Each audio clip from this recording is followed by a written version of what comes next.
Hi guys.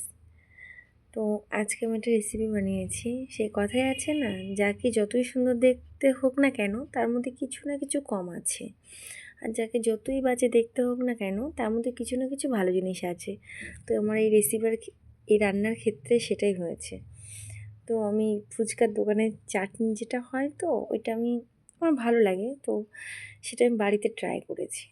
তো আমাদের ঘরে পুরনো তেঁতুল কেনাই ছিল, সেই কারণে সেই পুরনো তেঁতুল দিয়েই আমি চাটনিটা বানানোর চেষ্টা করেছি। তো আমি এখানে গরম জলে তেঁতুলটা দিয়ে দিয়েছি, আর এখানে একটু কড়াইতে গরম জল বসিয়েছি। আর এই যে এটা ভেলে গুড় বলে, এই ভেলে গুড়টা কড়াইতে গরম জলের মধ্যে দিয়ে দিলাম, দিয়ে একটু গলিয়ে নেবো। নেওয়ার পরে এই যে আমি গরম জল থেকে তেঁতুলটা তুলে নিয়েছি, নিয়ে আমি ওই জলটা বাদ দেবো। দিয়ে আমি এইবারে তেঁতুলের পাল্পটা বার করব এই ছাঁকনির সাহায্যে। তো আমি পাল্পটা বার করে নিই, চলুন। এই যে আমার হয়ে গেছে, আমি এগুলো ছেঁকে ছেঁকে নিয়ে নেবো। নিয়ে ওখানে যে গুড়টা গলিয়েছি সেটা আমি ছাঁকনির মধ্যে ঢেলে একেবারে ছেঁকে নেবো ওর মধ্যে।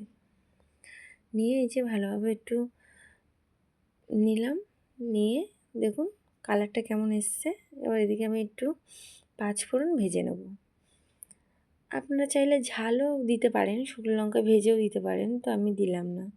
তো আমি এই যে পাঁচফোড়নটা তুলে নেওয়ার পরে আমি যে তেঁতুল আর গুড়টা ছিল সেটা মিক্সচারটা দিয়ে দিলাম, দিয়ে পাঁচফোড়নটা গুঁড়ো করে ওর সাথে মিশিয়ে দিয়েছি। সেই ক্লিপটা নেওয়া হয়নি।